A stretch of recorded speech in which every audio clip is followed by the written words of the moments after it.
जय लक्ष्मी नारायण प्रिय भक्तों, आज हम सुनेंगे निर्जला एकादशी व्रत कथा। एक बार की बात है, शौनक आदि 88,000 ऋषिमुनि बड़ी श्रद्धा से एकादशी व्रत की कल्याणकारी और पापनाशक रोचक कथाएं सुनकर आनंद मग्न हो रहे थे। इस बीच कुछ ऋषियों ने ज्येष्ठ शुक्ल एकादशी की कथा सुनने की प्रार्थना की। तब सूत जी ने कहा, महर्षि व्यास से एक बार भीमसेन ने कहा, हे पितामह, भ्राता युधिष्ठिर, माता कुंती, द्रौपदी, अर्जुन, नकुल और सहदेव आदि एकादशी के दिन व्रत करते हैं और मुझे भी एकादशी के दिन अन्न खाने को मना करते हैं। मैं उनसे कहता हूँ कि भाई, मैं भक्तिपूर्वक भगवान की पूजा कर सकता हूँ और दान दे सकता हूँ, लेकिन मैं भूखा नहीं रह सकता। इस पर महर्षि व्यास ने कहा, हे भीमसेन, वे सही कहते हैं।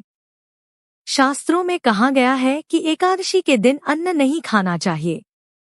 यदि तुम नरक को बुरा और स्वर्ग को अच्छा समझते हो तो प्रत्येक माह की दोनों एकादशियों को अन्न न खाया करो।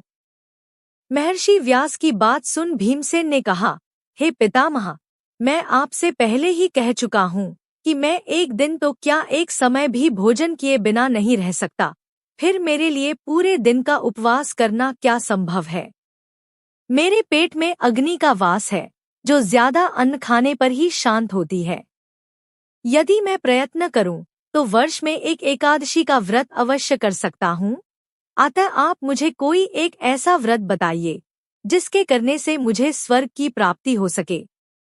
भीमसेन की बात सुन व्यास जी ने कहा, हे पुत्र, बड़े बड़े ऋषि और महर्षियों ने बहुत से शास्त्र आदि बनाए हैं। यदि कलयुग में मनुष्य उनका आचरण करे तो अवश्य ही मुक्ति को प्राप्त होगा।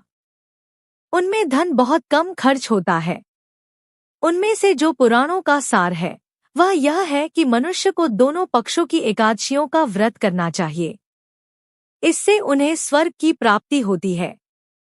महर्षि व्यास ने कहा, हे वायुपुत्र, वृषभ संक्रांति और मिथुन संक्रांति के बीच में ज्येष्ठ माह की शुक्ल पक्ष की एकादशी आती है। उस दिन निर्जल व्रत करना चाहिए। हालांकि इस एकादशी के व्रत में स्नान और आचमन करते समय यदि मुख में जल चला जाए तो इसका कोई दोष नहीं है, लेकिन आचमन में 6 मासे जल से अधिक जल नहीं लेना चाहिए। इस आचमन से शरीर की शुद्धि हो जाती है। आचमन में 6 मासे से अधिक जल मद्यपान के समान है। इस दिन भोजन नहीं करना चाहिए।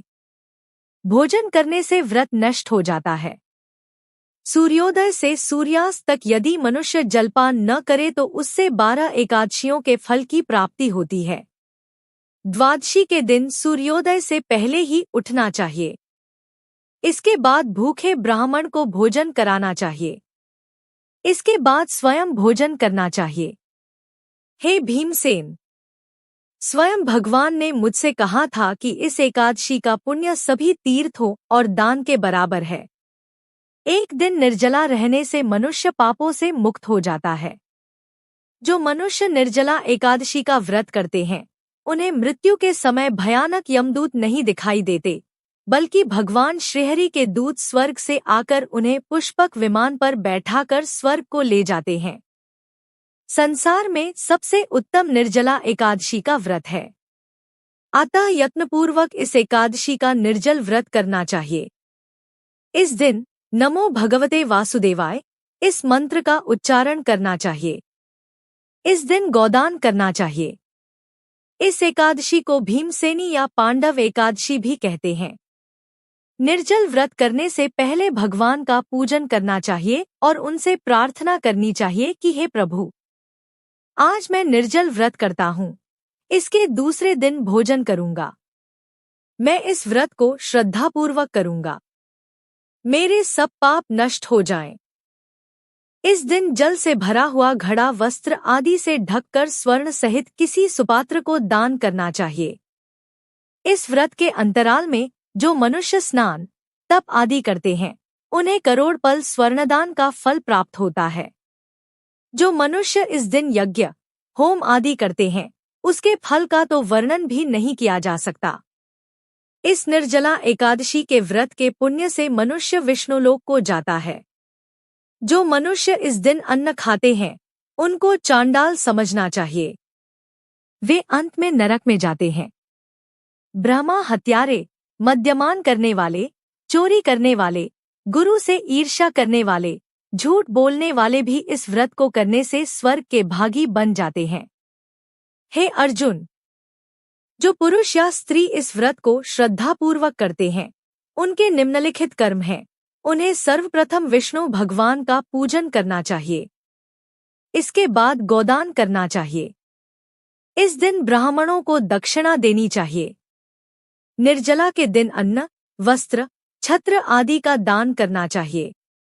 जो मनुष्य इस कथा का प्रेमपूर्वक श्रवण करते हैं और पठन करते हैं वे भी स्वर्ग के अधिकारी हो जाते हैं। निर्जला एकादशी की दूसरी कथा। एक बार महर्षि व्यास पांडवों के यहाँ पधारे। भीम ने महर्षि व्यास से कहा, भगवान युधिष्ठिर, अर्जुन, नकुल, सहदेव, माता कुंती और द्रौपदी सभी एकादशी का व्रत करते हैं और मुझसे भी व्रत रखने को कहते हैं, लेकिन मैं बिना खाए रह नहीं सकता। इसलिए 24 एकादशियों पर निराहार रहने की कष्ट साधना से बचाकर मुझे कोई ऐसा व्रत बताइए जिसे करने में मुझे विशेष असुविधा न हो और सबका फल भी मुझे मिल जाए। महर्षि व्यास जानते थे कि भीम के उदर में वृक नामक अग्नि है, इसलिए अधिक मात्रा में भोजन करने पर भी उसकी भूख शांत नहीं होती है। महर्षि ने भीम से कहा कि तुम ज्येष्ठ शुक्ल एकादशी का व्रत रखा करो। इस व्रत में स्नान आचमन में पानी पीने से दोष नहीं होता है। इस व्रत से अन्य 23 एकादशियों के पुण्य का भी फल तुम्हें मिलेगा। भीम ने बड़े साहस के साथ निर्जला एकादशी व्रत किया, जिसके परिणाम स्वरूप प्रातः होते होते वह अचेत हो गए। तब पांडवों ने गंगाजल, तुलसी चरणामृत प्रसाद देकर उनकी मूर्छा दूर की। इसलिए इसे भीमसेन एकादशी भी कहते हैं। एकादशी व्रत का इतिहास। एक बार बहुभोजी भीमसेन ने व्यास जी के मुख से प्रत्येक एकादशी को निराहार रहने का नियम सुनकर विनम्र भाव से निवेदन किया कि महाराज, मुझसे कोई व्रत नहीं किया जाता।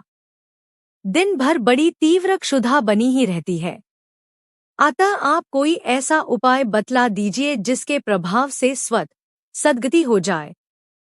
तब व्यास जी ने कहा कि तुमसे वर्ष भर की संपूर्ण एकादशी नहीं हो सकती तो केवल एक निर्जला कर लो, इसी से साल भर की एकादशी करने के समान फल हो जाएगा। तब भीम ने वैसा ही किया और स्वर्ग को गए। इसलिए यह एकादशी भीमसेनी एकादशी के नाम से भी जानी जाती है। निर्जला एकादशी का महत्व।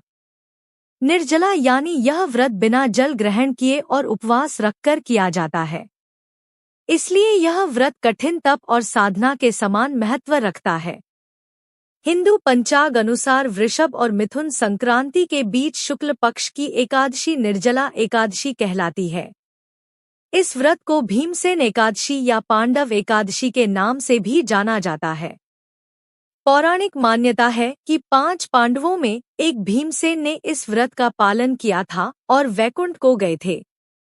इसलिए इसका नाम भीमसेनी एकादशी भी हुआ।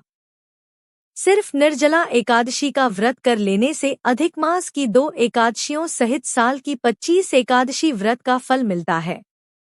जहां साल भर की अन्य एकादशी व्रत में आहार संयम का महत्व है, वहीं निर्जला एकादशी के दिन आहार के साथ ही जल का संयम भी जरूरी है। इस व्रत में जल ग्रहण नहीं किया जाता है, यानी निर्जल रहकर व्रत का पालन किया जाता है। यह व्रत मन को संयम सिखाता है और शरीर को नई ऊर्जा देता है। यह व्रत पुरुष और महिलाओं दोनों द्वारा किया जा सकता है। व्रत का विधान है। दिन भर इन बातों का ध्यान रखें। पवित्रीकरण के समय जल आचमन के अलावा अगले दिन सूर्योदय तक पानी नहीं पिएं। दिन भर कम बोलें और हो सके तो मौन रहने की कोशिश करें। दिन भर न सोएं। ब्रह्मचर्य का पालन करें। झूठ न बोलें, गुस्सा और विवाद न करें। जय लक्ष्मी नारायण।